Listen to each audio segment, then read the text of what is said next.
Ya. Buen día, profe. Nuestro tema es el estatus y el rol social. Bueno, vamos a empezar a exponer este tema, que es muy importante para la sociología reconocer tanto el estatus y el rol que cumple cada sujeto en la sociedad. Profe, los que vamos a presentar esta exposición, pues Linda Cárdenas, mi compañera, y yo, Johan Contreras. ¿Listo? Lo primero que vamos a hacer es hablar de el concepto. Entonces, pues empiezo yo con el concepto de estatus. Hace referencia al posicionamiento social que tiene un individuo dentro de una estructura social. Esto es lo que claramente se ve hoy en día en la sociedad. La sociedad está actualmente muy dividida por el estatus social. En el estatus, un ejemplo claro que creo que todo el mundo comprendería es el estatus de rico o pobre, y de ahí se derivan muchas cosas. ¿Listo? Bueno, por otra parte está el rol, que es el papel o el comportamiento que adopta un individuo en un momento determinado durante gran parte de su vida, que pues es como aquel rol que él asume dentro de la sociedad en la que está identificado. Listo. Ahora continuamos con las diferencias que hay entre rol y estatus. Para eso realizamos un cuadro comparativo en donde pues vamos a explicar las diferencias. La primera de ellas de estatus es la posición social. Obviamente la posición social puede ser una posición que ya tiene una persona heredada en el estatus o que fue obteniendo por procesos. En el rol tenemos el papel social. Y por lo menos en el estatus es como la ocupación, y en el rol vemos cómo es el desempeño dentro de la sociedad en la que venimos hablando, que pues es la función del rol.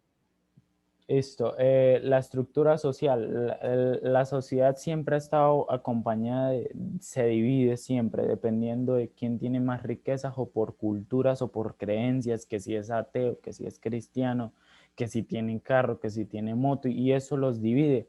En el rol la función es más social porque pues ahí ya no hay tantas limitaciones como por personas. Ya el rol creo que ya se puede compartir o el rol ya se puede desempeñar dependiendo de las capacidades que tenga como persona.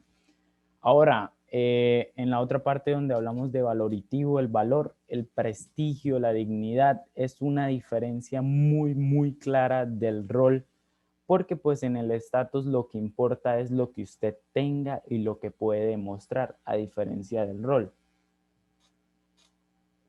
En el Bueno, rol también encontramos que en el estatus se encuentra como una estática social, ¿sí? Es como que las personas están muy eh, eh, compuestas como por ciertas normativas que se encuentran el medio en el que interactúan. las Y en el rol es más dinámico, pues las personas se desempeñan de una manera más activa y bueno, cumplen como con ciertas funciones, pero es algo más dinámico.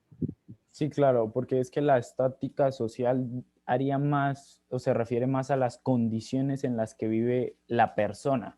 ¿Sí me entiende? Usted para tener estatus o para reflejarse en un estatus, ya sea de rico o de pobre, depende de cómo vive usted, cómo se ve. Por ejemplo, alguien rico pues vive en supermansiones hiper grandes, una persona pobre pues ya se refleja en castas de hechas, qué sé yo, de láminas de zinc o viviendo en invasiones. Por otro lado, la dinámica social, pues ya es cómo usted trabaja con su rol, cómo se desempeña en su rol. ¿Listo? Ahora continuamos con las semejanzas.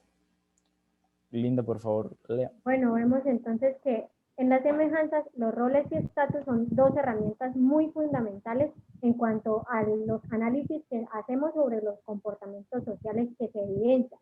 Entonces vemos que es tanto el rol y el estatus están muy relacionados entre sí y pues se trata de reconocer las dos caras de la moneda, ¿sí? Entonces al estatus se le asocia siempre con un conjunto de roles, pero el rol siempre el estatus es el que deriva lo que es el rol. Sí, claro, o sea, es que las dos en sí están relacionadas porque, por ejemplo, tenemos el rol de un doctor.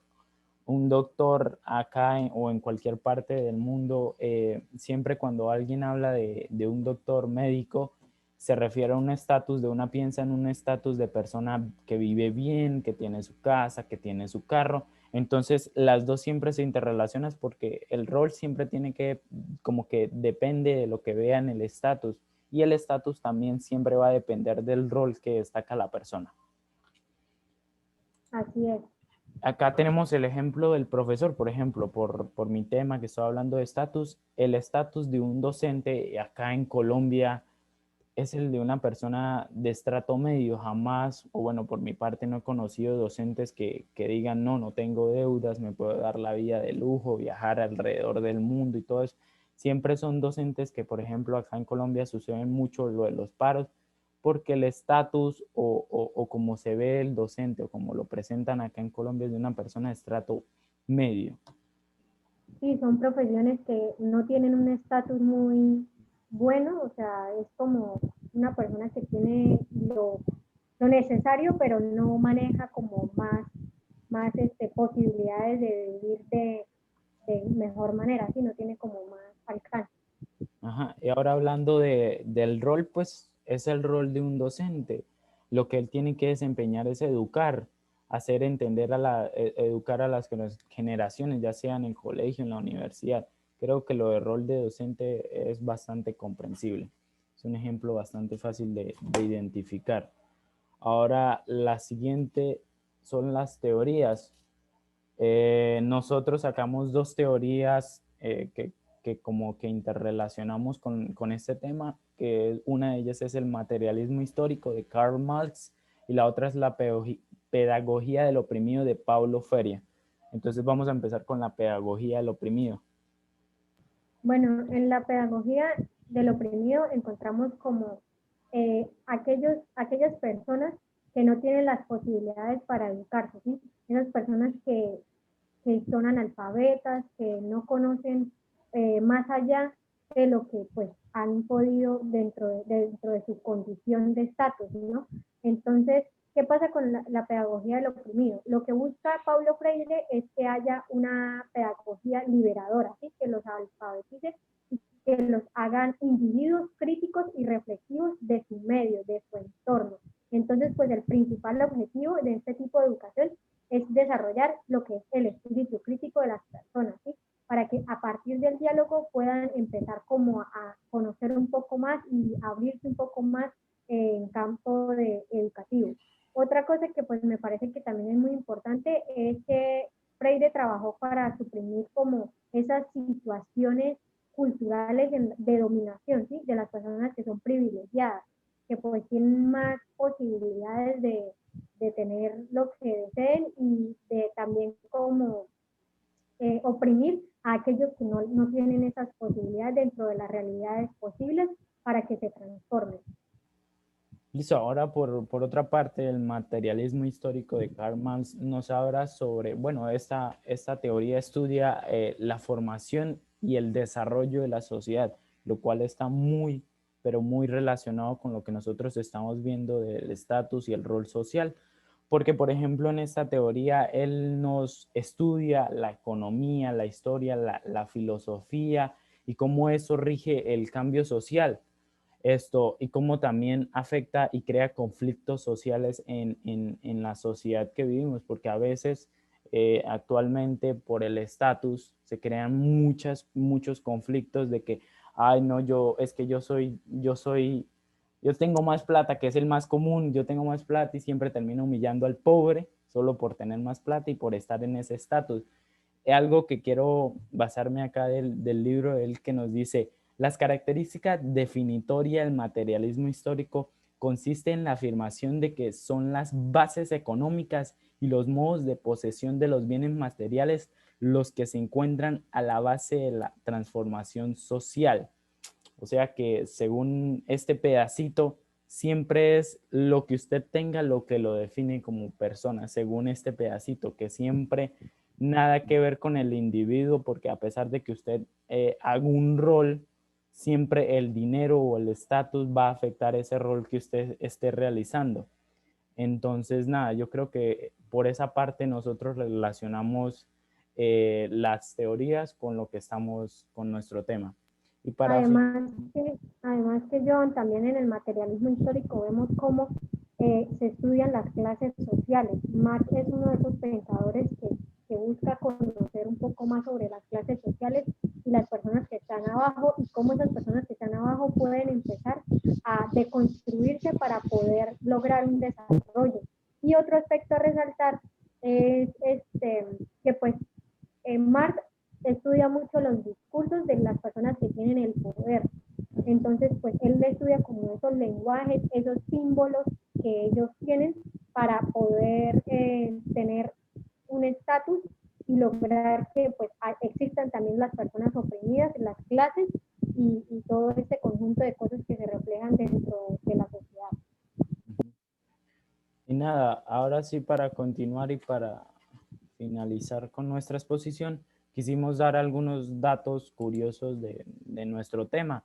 Por ejemplo, tenemos el primero que es del rol social. Bueno, tenemos el primero que es un comportamiento exigido, ¿sí? Entonces, vemos cómo en cada rol social las personas tienen un comportamiento. Pues el primero, como dije, es un comportamiento que se exige, algo que viene como implantado desde los primeros años de vida de las personas. Otro es un comportamiento permitido, lo que se puede hacer y lo que no se puede hacer. En este caso, más que todo, lo que se puede hacer dentro de la sociedad. Y también un comportamiento que se prohíbe, ¿sí? Que pues son como esas estructuras que se dan para que pues haya una sana convivencia y no se permitan ciertas cosas en el Estado, en las sociedades y todo eso. Por otro lado, pues en el estatus tenemos dos tipos de estatus, el adscrito y el adquirido. ¿Cuál es el estatus adscrito? Es el estatus que ya viene definido antes de, es el ejemplo de esos niños que hoy vemos hoy en día de que porque el papá ya tiene plata, él va a heredar toda la fortuna y ya por esa fortuna genera un estatus y él ya va a vivir una vida totalmente diferente. A diferencia del estatus adquirido, el estatus adquirido es esas personas, por ejemplo, que vivieron de jóvenes en un estatus de pobreza, pero que emprendieron, generaron una empresa y hoy ya están viviendo un estatus de riqueza. Y esos son los estatus que nosotros tenemos. Y listo. Creo que eso sería toda nuestra exposición. Esa es toda la exposición sobre los roles y los estatus. Y bueno, espero que haya gustado y que se haya comprendido de la mejor manera. Listo. Hasta luego.